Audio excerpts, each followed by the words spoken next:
Tu as déjà vu quelqu'un passer la serpillière dans le même couloir, nuit après nuit, pendant des années. Et un soir, tu te rends compte qu'elle aurait pu écrire le logiciel qui fait tourner tout le foutu bâtiment. Ouais, c'est arrivé. Et quand ils s'en sont rendus compte, certains ont applaudi, d'autres, aussi silencieux qu'un cercueil. C'était un jeudi soir à San Jose. Tellement calme que même le bruit de la machine à café semblait sortir d'un vieux film. La plupart des ingénieurs d'AviorNet étaient partis depuis des heures. Lumière tamisée, tasses abandonnées, écrans qui clignotent comme des lucioles fatiguées. Malcolm Dunn, le PDG, n'était même pas censé être là. Il revenait de Washington, après avoir entendu des rumeurs leur contrat d'IA de défense, à 200 millions de dollars, était sur le point de tomber à l'eau. Des mois de présentation, de lignes de code, de nuits blanches, pour rien. Alors il a conduit directement depuis l'aéroport. Pas de chauffeur, pas d'assistant. Juste un hoodie, un jean et ce genre de fatigue qui pèse jusque dans la mâchoire. En s'approchant du labo R&D, il s'est figé. Des claviers, un rythme rapide, confiant. Le labo était censé être verrouillé, surtout avec les tests en cours. Mais là, l'écran brillait et quelqu'un tapait. Pas à tâtons, pas en stress de dernière minute. Non, c'était fluide, précis. Il est entré sans bruit, devant l'ordinateur, éclairé par les reflets bleutés. Une femme en polo de ménage bleu marine, Janine Bell, la femme de ménage de nuit, une 50aine d'années. Toujours polie, toujours discrète, le genre de personne qu'on voit, mais qu'on ne regarde jamais vraiment. Casque sur les oreilles, le badge un peu de travers, l'ombre familière du bâtiment. Mais, ce soir-là, elle était en train de réécrire le cœur du code d'un modèle d'IA confidentiel. Sans badge, sans autorisation, sans diplôme. Malcolm n'a rien dit, pas tout de suite. Il a juste observé.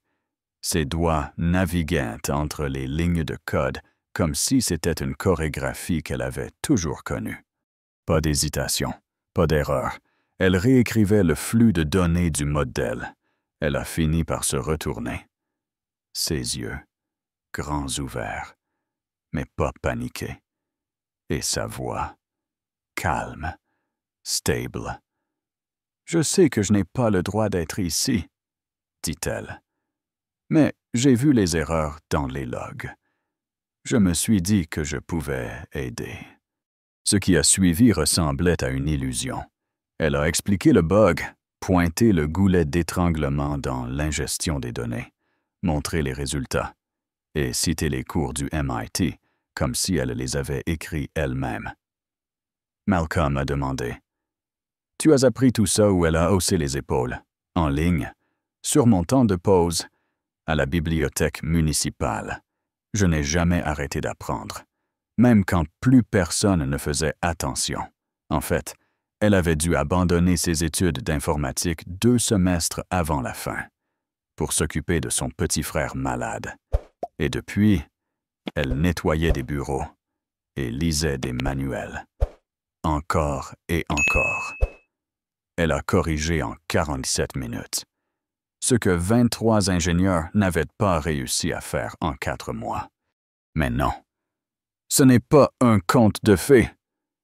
Parce que le lendemain, quand Malcolm a convoqué une réunion privée avec les chefs de projet et leur a dit que la solution venait de Janine, la femme de ménage. La salle est devenue glaciale. Chuchotement, sourire moqueur. Clayton Reeves, l'architecte principal, a même ri dans sa barbe. « Tu plaisantes? » Là. Non, Malcolm n'a pas ri. Il l'a fait entrer, même uniforme, même calme. Elle s'est approchée du tableau blanc et a réécrit toute l'architecture du modèle, de mémoire, fonction après fonction. Mara, la stratège IA, s'est redressée. Dev, le chef de projet, s'est figé et Clayton Brass croisé, jusqu'à ce que Janine entoure un bloc de code et dise « C'est ici que ça coince. Trop de paramètres inutiles. Fuite de mémoire. Silence. Tu as fait ça quand hier soir, entre 23h45 et 00h32. Pourquoi? Parce que quelqu'un devait le faire. Malcolm l'a regardé. Qu'est-ce que tu veux? Une place à la table. Pas de cadeau. Juste une chance de prouver ce que je vaux. Et là, tu penses que le plus dur est derrière? Non, que le talent va parler de lui-même. Non. Mec, bienvenue dans la vraie vie. À midi, la boîte n'était pas admirative, elle était en ébullition. Fils slack, rumeurs, soupirs dans l'ascenseur. La femme de ménage a un badge R&D. C'est du marketing, forcément.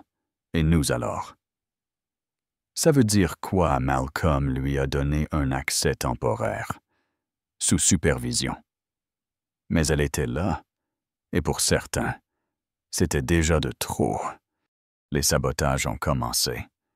Subtil, un token d'accès corrompu, un fichier disparu. Puis, son code effacé du serveur de test, elle n'a rien dit, rien demandé. Elle est allée voir Malcolm. Quelqu'un fait ça exprès. Clayton. Elle n'a rien répondu. Plus tard, Mara l'a vu figé devant un écran. Qu'est-ce qu'il y a? Les logs des 2 dernières semaines. Effacés. Pas perdus. Supprimés. Il n'a pas fallu longtemps pour remonter la fausse session admin. Même IP, machine de Clayton. Malcolm n'a pas crié. À 13h, badge désactivé. Sécurité. Sortie silencieuse.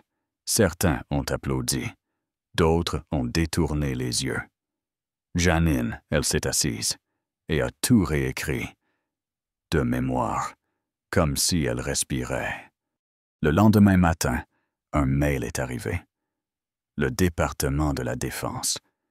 Ils avaient analysé le modèle. Ils étaient impressionnés. Ils voulaient la rencontrer. Seule, pas pour un poste, pour un contrat de consultante. 6 chiffres. Démarrage immédiat.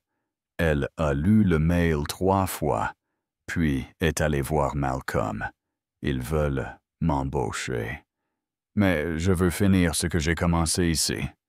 Mais maintenant, Janine n'était plus juste une solution.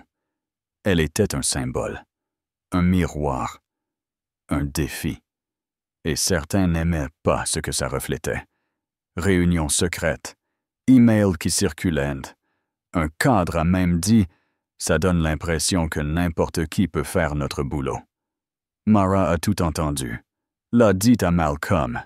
Il a convoqué tout le monde. Plus de 200 employés. Malcolm. Seul sur scène. Pas de slide. Pas de discours. Les diplômes ne font pas les systèmes. Les gens, oui. Et quand quelqu'un prouve qu'il en est capable, on ne détourne pas les yeux. Il a regardé vers le fond de la salle. Janine, bienvenue dans l'équipe. Elle s'est levée. Pas un sourire. Juste un hochement de tête. Et elle s'est rassise. Certains ont applaudi. La plupart, non. Mais une personne a applaudi trop longtemps. Pas par respect, par dépit. Fin de semaine. Janine avait un bureau, un badge, ingénieur système junior. Mais l'hostilité restait. Certains faisaient semblant de ne pas l'entendre. D'autres reformulaient ses idées et s'en attribuaient le mérite. Le pire Carl, technicien senior, noir, un ancien collègue du déjeuner, dans l'escalier, il murmure. Il te surveille maintenant. Tu aurais dû garder la tête basse. Elle lui demande. Toi aussi, il baisse les yeux. J'ai une maison à payer, et il s'en va, sans un mot de plus. Puis, Bryce, jeune Dev arrogante, lâche devant tout le monde. T'as juste eu de la chance. Sans ce quota diversité, t'aurais jamais quitté ton balai. Elle n'a rien dit, mais ce soir-là, son pipeline buggé a été réparé.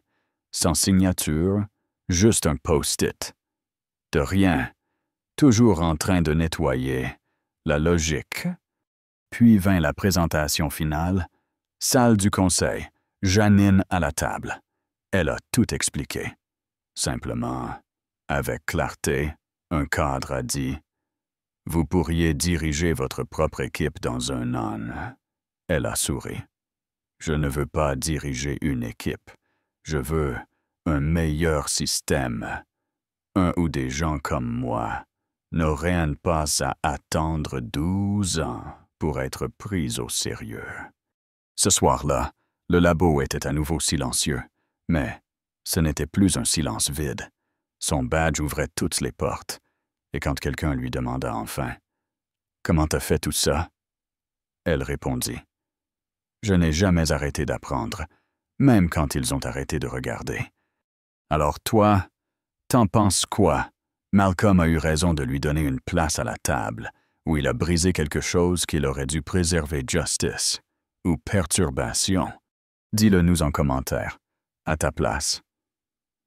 Tu aurais parlé ou tu serais resté silencieux. Et si toi aussi tu crois que le talent n'a pas de tenue particulière, like, abonne-toi et partage cette histoire. Parce que quelque part, quelqu'un mérite aussi d'être vu.